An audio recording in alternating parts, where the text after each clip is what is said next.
So I have a lot to catch you up on where the team is and what's going on. In the last episode, in episode 2, I kind of dove into the financials. I thought that would be really interesting because personally for me, I am really interested in the financials of just any sort of business, right? And no one ever talks about that with a cycling team, how much it costs and what you're spending money on and that sort of thing. It caused a little commotion in the team itself, made a bad vibe around the team because everyone sort of was like aware of their value or their cost. And so when I'm talking about money and then someone doesn't perform very well, it sort of felt bad. And that's not what I wanted to do at all. I just wanted to sort of open the door behind, you know, a room that no one really gets to see in, but it caused some issues. So I don't really necessarily want to talk a whole lot about the money, even though that is a massive part of running a cycling team.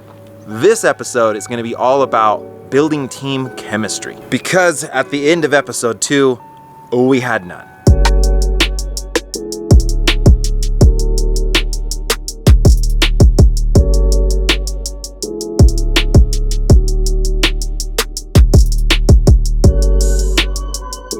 So where we're going to start from is the Chico stage race. The Chico stage race is one of the biggest events that our team will participate in.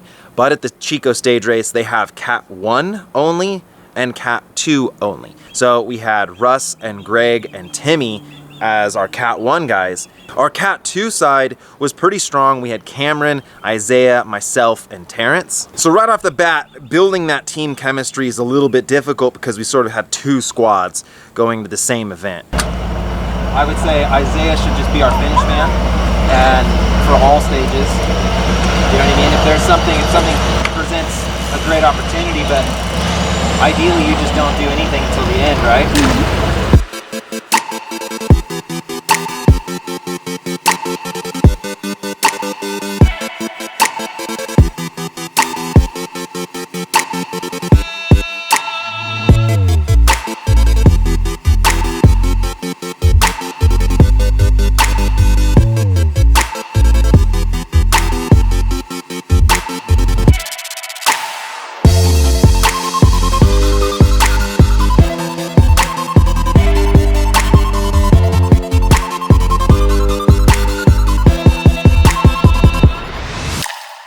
So my goal was more of to sort of like look for moves or cover moves, but to be a lead out guy, to get our guys to the front of the pack, you know, at the end of the race. Terrence was also looking at closing down gaps, closing down moves, and Cameron and Isaiah were supposed to sort of just sit in and stay fresh for the finish. But we kept our guys fresh, and in the last few laps, this is again where team chemistry, you know, we have very limited experience working together as a group, right? And so that's again like just trying to figure this out, but we don't have a lot of time in this scenario. So it was a little bit scrambled. A breakaway actually ended up did go off like with 2 laps to go. I can't believe they stayed away. Coming into the finish, I was supposed to be leading my guys out, and I was like behind them, right? And so it just didn't really work out that well, but I do think that Isaiah got 6th. He was just off the box, I believe,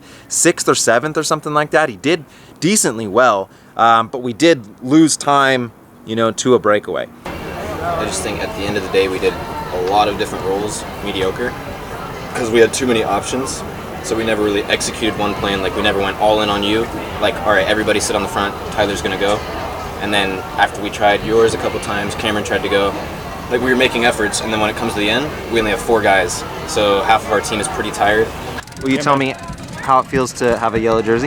Dude, I'm just so stoked, man. After like a hard winter of training, it pays off. I'm stoked. You know, I really thought a break was going to happen, and I went a couple times with Sam from Mike's because he was really trying, but it was just, the field was just too fast. We did try to build some team chemistry by going out to dinner together. We went to this sushi restaurant and tried to just sort of, you know, have a little bonding moment, because the only time we spend together is essentially in a race, and we don't have a whole lot of races under our belt. So I thought this would be a good time to sort of bond and connect, which, to be honest, me having my family there made it a little bit difficult for me to sort of pay attention to the team. I was paying a lot more attention to my family. It's something on me that's like, I'm maybe split a little bit too many different ways. I was hoping that the other guys could sort of bond together as well, even though I was kind of more focused on the family. I always entertain by digging in my cracks, my brain. So if it's gonna rain, let it rain. I smoke you with the hit, make you jump like House of Pain. 90s hip hop. That's what I'm listening to. We were really patient. I mean, we had the firepower. We just really couldn't get together as a team in the end. So today, I am looking for time, bro. I want to do something special. I want to do like Corey Lockwood final stage of Redland special. You know what I mean? I want to go get like 5 minutes on the freaking group, and it just be where time trial don't even matter, bro. We need to be on the front, and I think it would be a good opportunity to like catch anyone out because of how much that crosswind is. We need to blow this race apart. I mean, first lap. That's my plan is to get to the front and just uncork it, and hopefully get like 1 or 2 other guys to help me rotate. Yeah. But so if you guys are up there, that'd be neat. Sit on the front as you. And I won't do anything. I want to try to break it. Yeah. 5 miles in. No, not 5 miles in. Well, well, that's where the wind is.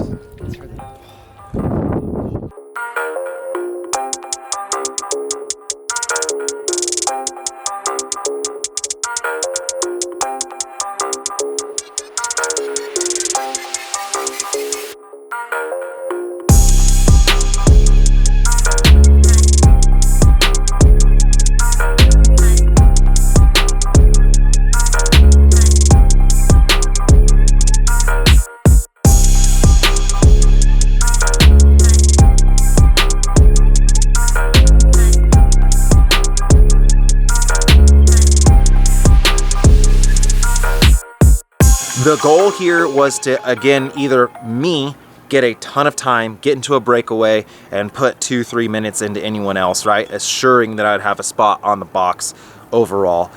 Or that we allow for Cameron and Isaiah to stay fresh as possible so that they can do something in the sprint finish. We'd like to have a stage win out of this, even if we don't get on the box for the overall. Best legs I've ever had. We take off, and I just really drilled it. I got into an early break. I initiated a break with 2 other guys, they weren't really a part of any of the main squads. So it was a bit of a bummer because it's like they don't have a team that is not going to be chasing.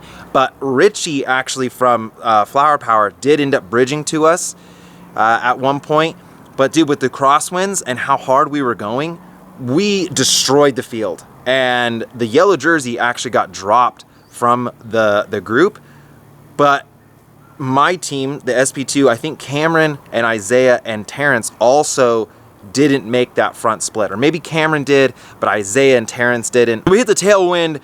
No one was really motivated to get on the front and drill it hard. And everyone kind of sort of did come back together. But Isaiah, I believe, had to put in a huge effort to get back to the group. Same thing with Terrence. First like hour of the race was full gas. Then it was very noodle, just about maybe 5 miles before the first gravel section. A Dolce Vita guy went off the front, and I went with him because he has also a strong team here. 50 miles from the finish, right? I mean, this is a massive hero move. But the way that the course is, it's totally plausible that you could get 1, 2, or 3 riders to just solo away because of the group dynamics and the, you know, how much people want to chase. And with the gravel and flats, I mean, this is a good move. So I go with him. I'm so excited. They give us a massive gap right off the bat, and the Dolce Vita guy flats. And I'm just like, no. And I already have instantly like 45 seconds on the field. And so, you know, what do you do at that point? Waste such an amazing opportunity and just go back to the group, or just pin it? And I just pinned it.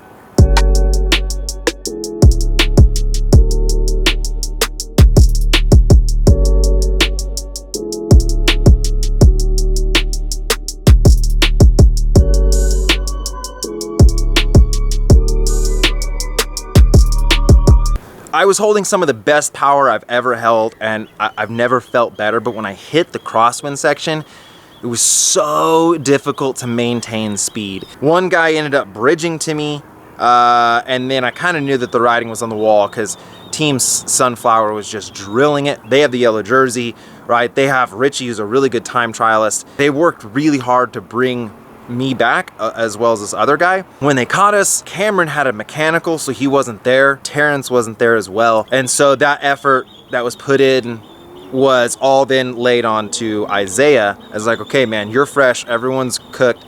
You got to be the guy to get us a good finish. But basically, as soon as I was caught, Richie from Sunflower and this other guy, they kind of counterattacked, and everyone was pretty smoked. And Sunpower was the stronger team, so they let him go, and so we kind of botched that. But I was so cooked. There's no way I could go again. But those two dudes just rode off into the sunset, and I think they put like 2 or 3 minutes on the group. So my initial thought of that a small group could essentially win the stage race on this race was correct, but we missed that move. Coming into the finish, I was just, again, pouring it all out for Isaiah to hopefully get him like a third. I believe he ended up getting 5th, which was decent. I mean, that's pretty good, right?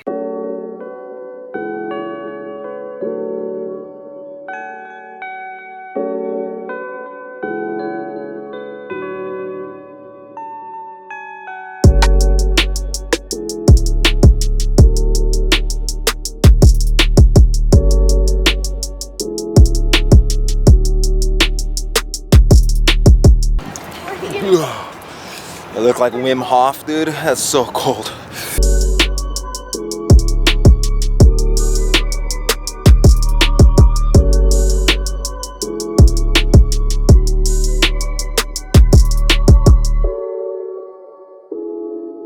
So after this massive day, we go out for pizza, again, to try to build that team chemistry. The team got everyone pizza, and we're just kind of hanging out and telling war stories of the day. And then we went and got like cookies and ice cream, and it's just really kind of neat. You know, that felt really cool to be with the team in that setting. Look, we're not professionals, right? So essentially this is what we're doing.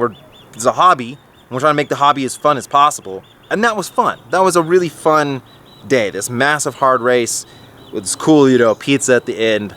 But the effort that I put in literally destroyed the field. And so I think there's only 17 guys that finished the road race.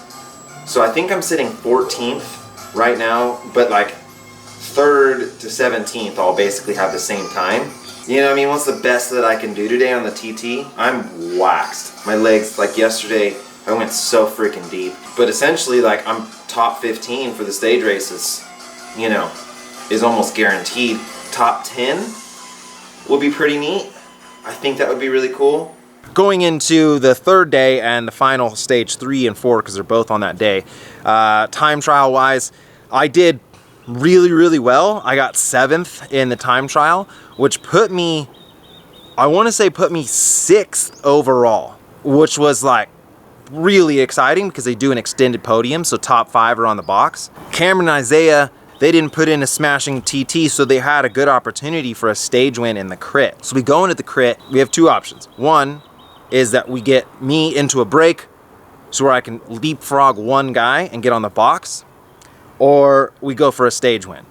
And right from the bat, Richie from Sunpower, who flatted in the TT, so he had the yellow jersey, or he was close to having yellow jersey, and then he flattened the TT, lost all that time. He was like pissed, and so him and one other of his teammates just started a breakaway from the gun. It was such a fast start, and Cameron, our guy, got into that move. So again, this is like where that team chemistry comes in. Is what do you do in this situation? You have a guy that is kind of battling for the top box on the GC, and then you have a guy that's battling for stage wins. And what I had in my mind is that, dude, this is perfect. Cameron can just sit in the group and do nothing. Like, he can sit in that breakaway because he has no reason to pull at all, right? Because we have a couple options. We have Isaiah, who's a great sprinter as well. Me and Terrence did a lot of patrolling on the front and trying to cover moves, you know, sort of blocking on the front if can be, but we didn't, you know, we have a guy in the break, and that's awesome. Cameron was a little eager, and he was trying to make this break work, because like, dude, obviously cycling has the team aspect, but there's also an individual aspect, and you want to do well.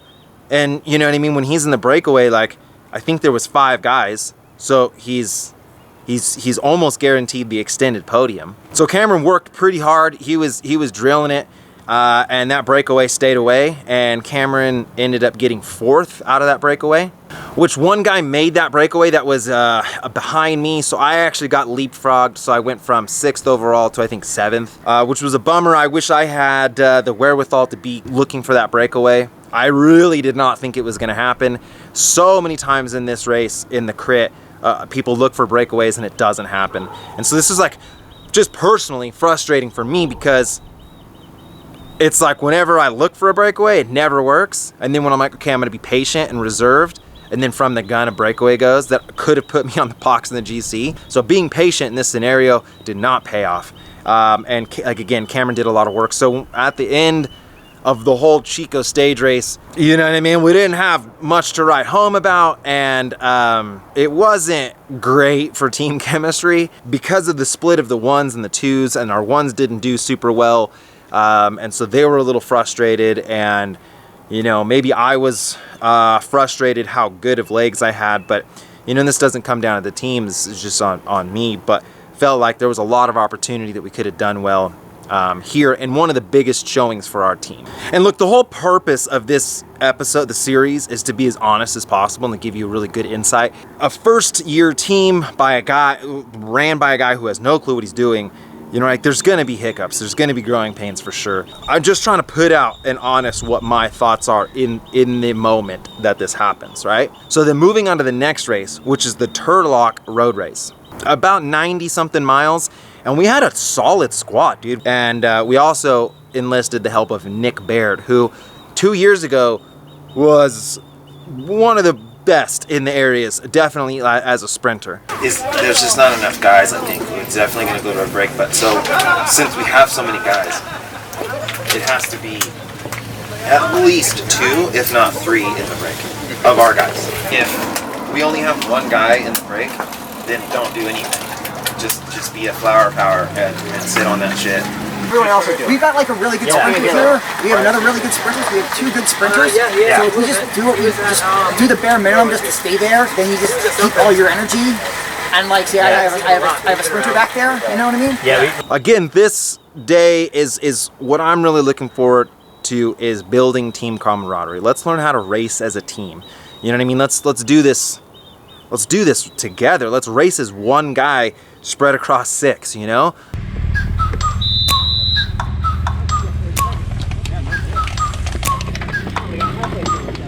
Like, ride with me if you ride with me, you can slide with me if you feel like 550 on the 5 sticky, come get high with me, that's a deal, right? Ride with me if you ride with me, you can slide with me if you feel like 550 on the 5 sticky, come get high with me, that's a deal, right? That's a deal, right? That's a bet, right?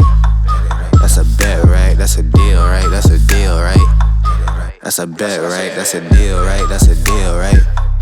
That's a bet, right? That's a deal, right? That's a deal, right? Ay.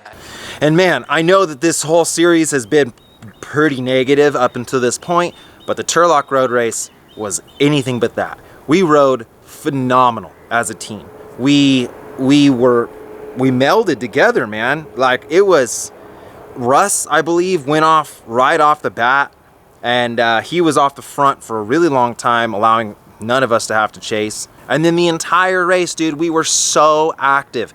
Every single move had 1 or 2 of us in it.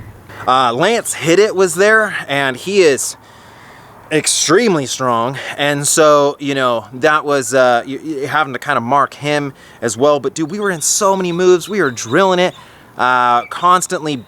You know, if there was a guy up the front, we had a guy on the front of the group, sort of, you know, blocking or watching or covering moves. We had a lot of promising moves. Chaz got into a really, really good one, and then I went with Lance Hate It. I don't know how to say his last name.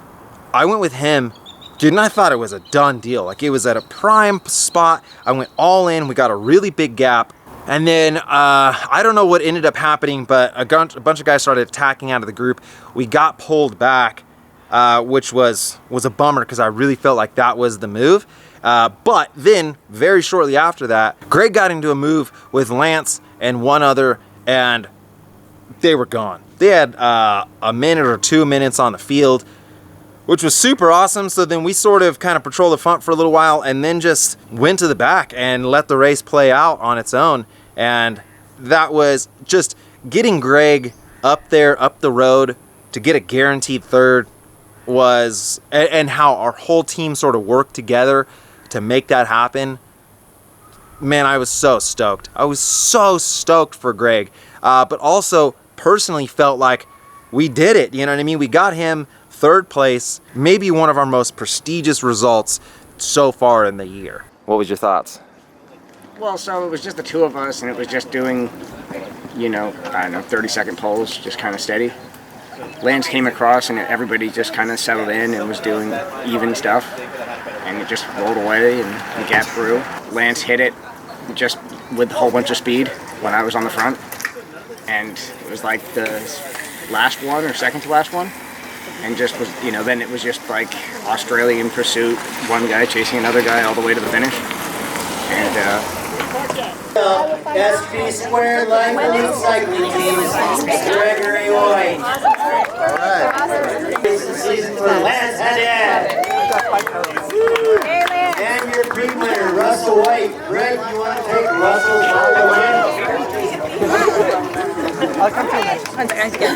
win? You are undoubtedly as marked as could be. So I mean, how do you play? And it's like still you make the perfect move. Like what are you looking for? I don't know. I mean, when we brought back the first break, I knew there was going to be like a bit of weird stuff going on. And there was. On a course like this where there's like nothing extremely difficult and there wasn't any wind, like you gotta time that attack to like almost perfection. And I knew like I needed to come into one of the rollers with it going pretty steady, hard into it, so that like when you hit that, no one can even get on your wheel and you get a gap instantly. And then yeah, that's sort of what I did and was able to get across to one of your teammates and a Mike's Bikes guy, and then it was sort of trying to motivate them to keep it rolling, and yeah, it worked pretty well. Nice, man.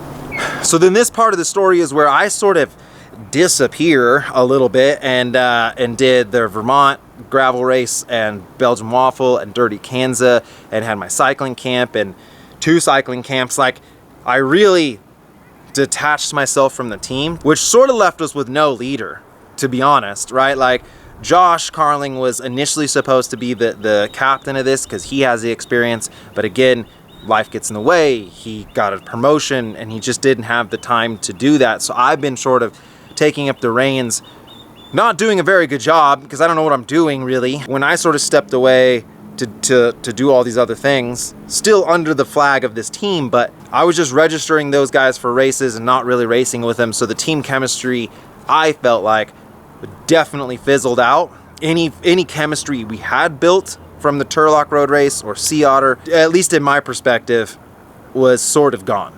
So there was the Masters District Crit Championships in Folsom. And so I wanted to go there and fully be immersed in the team, bring out the tent, you know, have all the support of from SIS with the nutrition and, you know, ride bikes. So just like, I just wanted to feel like a real team, right? So we had a lot of our guys there. We had guys doing the Masters and then the Elites, because about half of our team are Masters eligible. And so they went out and did the 35 plus. That race played out where a lot of guys were getting split off, breaks were going, but our master squad did a really good job of kind of being on the ball and going real deep to try to get the best finish possible. I want to say Josh got third. A lot of our guys burned a ton of matches to allow that to happen. And so then we jumped in for the elite racing, which I did a video on this, so you can kind of dive into that, which I thought, man, that we did a really good job. I think there's a lot of different ways the race could have played out. You know what I mean? We were very active in the race, but we had overwhelmingly the biggest squad, you know? And so when you have a huge squad like that, if you don't get on the box, it's a little embarrassing because of how much firepower you have and how many options you have. I think though that maybe our execution, more or less not amazing, but our team chemistry I felt like was really good. Every time someone was going up the road or chasing a move, as soon as they come back, another guy would go. And coming into the finish, because nothing got away, Nick Baird, I believe he had the legs to potentially win, but it just ended up kind of shuffling around where he was the lead out for Josh and Cameron. But no one really has a whole lot of trust in each other because we don't ride together ever. We only race together. And again, it's not very often. So we ended up getting 5th and 6th. Cameron got 5th, Josh got 6th. That was our best finishes there. We got a few other races that our guys did okay at, and then we actually had Chaz pick up our first win for the team of the year. I don't have any footage of that because I wasn't there, but Chaz ended up getting into a 2-man breakaway at Monterey and ended up snagging the first win for our team, which was just really, really amazing. The 4th of July, Davis Crit, we ended up getting Josh on the box, which was, again, it's a very hard race, right? And so I wasn't there, but our squad rode really well together. Ended up getting him to the sprint, and he snagged a 3rd. The team chemistry part of this did result in a bit of a blowout in our little Facebook chat. I don't want to get too much into that, but it was a blowout. I mean, at one point it felt like it's over, it's done. One guy actually left the chat, just peaced out. This series is just trying to take a real look at this, and I will take all blame for any lack of success that this team has had. At the end of the day, we've had some amazing sponsors give some really amazing opportunities to guys to race without having to worry about those costs, right? And to give them a home and give them opportunities. And I think that I want to look at it as optimistic as possible, which is that we're giving guys opportunities to race their bikes. I know in the other episode I was really into results. I really wanted to get some results. You know what I mean? As we build camaraderie and chemistry together as a team, those results will just inevitably come. We need to work on our trust in one another so that each one of our guys feels that it's okay that they don't do well as long as another guy does well, right? All for one for all type of mentality. And that's a very hard thing to put together. You know, maybe me showing this, it's like, oh dude, you're so negative and you're throwing your team under the bus and you suck and all this negativeness around it. But there's so many people and so many teams, so many projects like this that have a very similar trajectory, but no one talks about it. You know what I mean? No one talks about the inner workings of it. And so I just really kind of want to open that door. And I'm hoping that the idea is that we show this trend of like where we started and where we finished, and then it's an upward trend. I'll say this is that if you ever start something with the fear that you're going to fail, you'll never start that thing. If you're like, all you're thinking about is what could go wrong, you're not gonna take the risk. And so yeah, like there's so many things that could go wrong, and there's so many opportunities for failure here. But that's not what it's about. It's about just doing something that you want to do and experiencing something and learning something new. Like failure isn't a bad thing, right? If you continue to make the same mistakes, then okay, you're kind of messing up. But you make a mistake and you improve upon it and you get better. And we're on that trend. For a minute, we were leading best all-around team in NorCal for the P12s. We've since lost that position, but for a minute, dude, we're up there. And that makes me feel good. So until the next episode, as always, Vegan Cyclist. Yeah. Coming down like precipitation. I ain't never met a limitation. Hater plotting my elimination. Gotta go to Google for the information. I'm a superstar, so I gotta shine. Top dollar be the bottom line. Bottom feeding niggas out of line. Turn your heart rate to a dotted line. Yeah, my zodiac probably $sign. Got the energy to win it, my nigga, I'm feeling great. Got a date with destiny, focusing on my fate. I don't give a fuck what you rapping, you been a fake. Because I don't know what I'm doing really.